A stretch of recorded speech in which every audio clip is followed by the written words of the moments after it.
Y bueno, continuamos con este segundo capítulo, la segunda fase correspondiente a el shock. Vamos a ver en toda esta fase justamente el tema del shock, aprender a reconocer los signos y los síntomas de una persona, de una víctima que se encuentra en esta condición.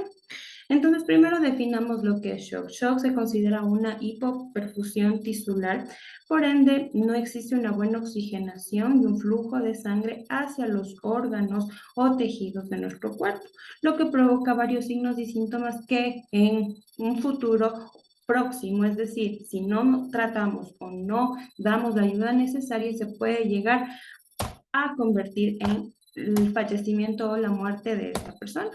Entonces, es importante también conocer que existen tres diferentes tipos, ¿sí? El primero, que es el shock hipovolémico, el segundo, que es el shock distributivo, y el tercero, que es el shock cardiogénico. En estos tres se va a clasificar este shock.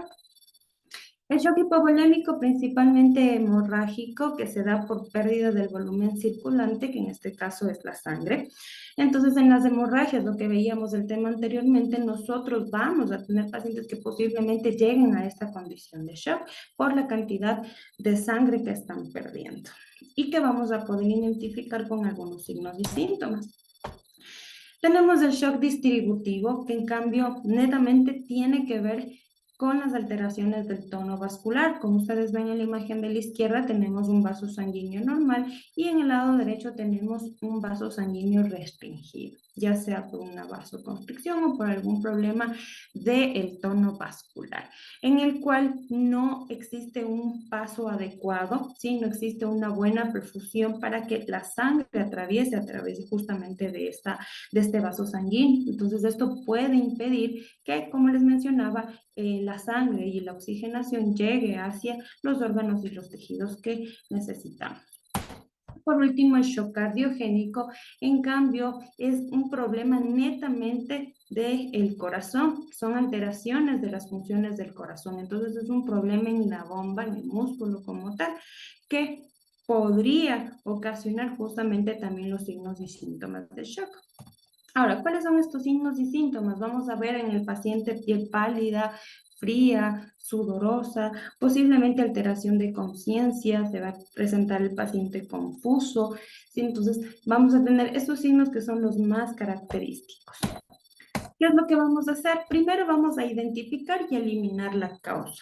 Si no identificamos, difícilmente vamos a eliminar su causa y por ende vamos a poder salvar que esta persona no llegue a mayores, ¿no? Porque obviamente después del shock lo que viene es la muerte. Si ya no se puede aliviar, o en este caso dar tratamiento inicial, pues, o no se puede eliminar la causa, el fallecimiento es el siguiente paso. Entonces, primero identificar y eliminar la causa.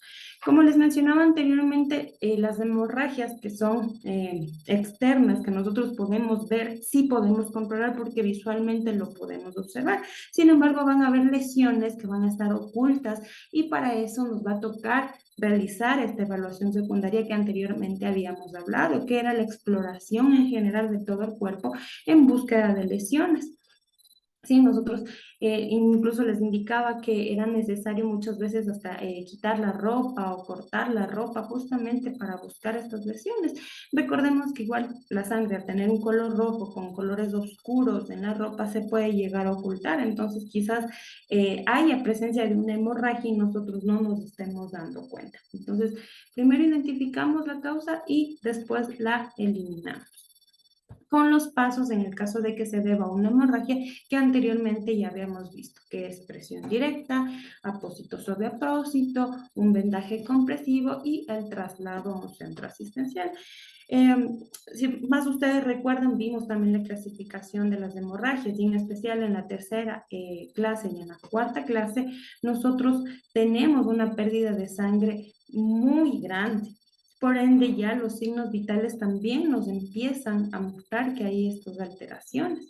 Entonces, también va a depender de la cantidad de sangre. Y adicional a eso, también va a depender del tratamiento que la persona necesite. Entonces, decíamos que la clase 1 y clase 2 posiblemente con cristaloides nosotros ya en la parte de ambulancia quizás pudiésemos reponer.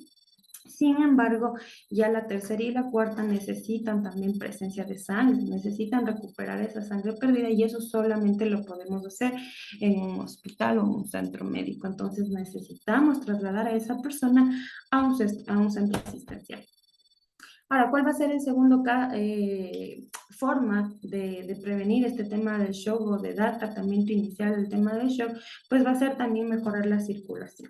Aflojar cualquier tipo de ropa o de prenda que se encuentre ajustada, dejar descansar a la persona en una posición horizontal, ¿sí? Colocar a la persona en el suelo de preferencia y permitir que la persona pues vaya o tenga el acceso también a ventilación. Sí, muchas veces cuando nosotros queremos ayudar, a veces nos colocamos sobre el paciente y muchas veces no permitimos que el aire circule, entonces eso también es importante. Mejorar la oxigenación es el tercer paso con la maniobra que dijimos inicialmente, que era la inclinación de la cabeza, la elevación del mentón y también con la extensión mandibular o la tracción mandibular.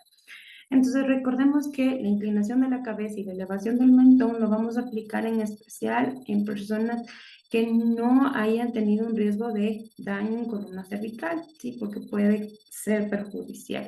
Y el tema de la tracción mandibular lo vamos a utilizar en personas que hayan sido víctimas de trauma.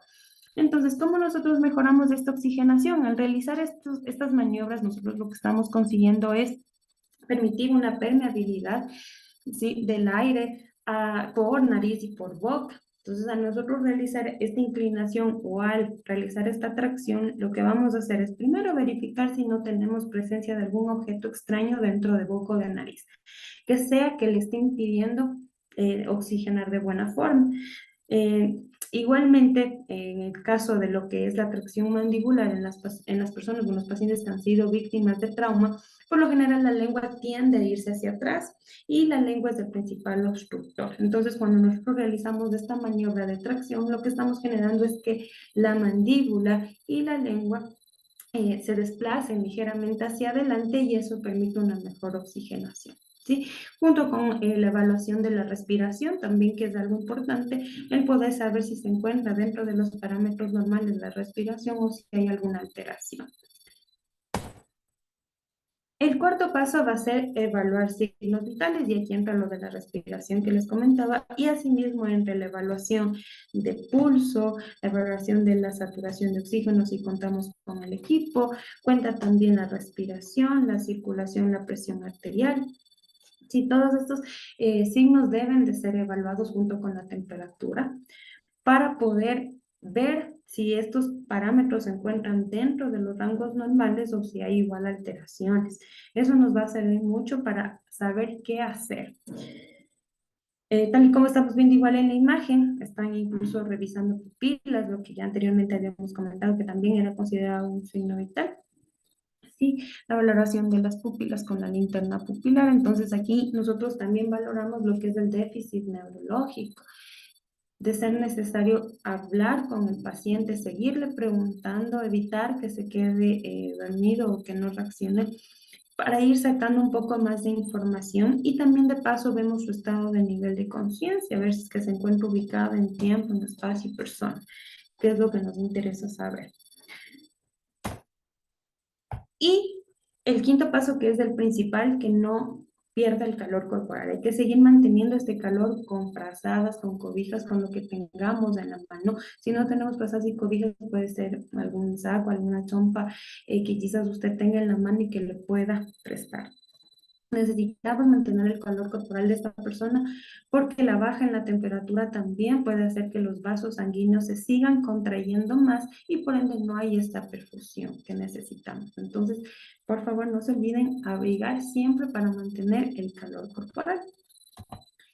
Y bueno, vamos ahorita a ver también un videíto referente a los estados de shock, cómo se va a mostrar la persona, para más adelante pasar ya al tercer capítulo, en donde ya vamos a ver en emergencias lo que son respiratorias y cardiorrespiratorias. Así que pasemos al videíto.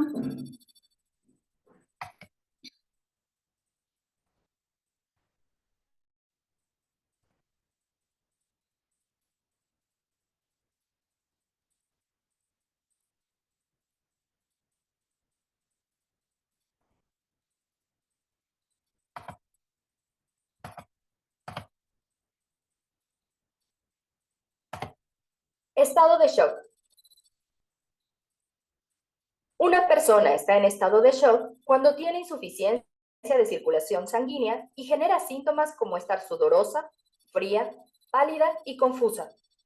Para atender a una persona en estado de shock, pregúntale si se encuentra bien. Investiga la causa del estado de shock.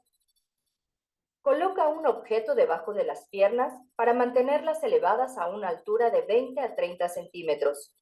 A esto se le conoce como posición anti-shock. Evita esta postura si el lesionado presenta pelvis fracturada, heridas penetrantes en tórax o abdomen, fracturas de cráneo o en mujeres embarazadas. Cubre su pecho, espalda y piernas con cualquier prenda que tengas a la mano para mantener el calor corporal. Mantén consciente al lesionado, haciéndole preguntas sobre sus datos en general y evita comunicarle la gravedad de su lesión, ya que podrías alterarlo más. Mantente a su lado y no lo abandones hasta que llegue la ayuda médica. Recuerda siempre llamar al sistema médico de urgencias o pide a alguien más que lo haga.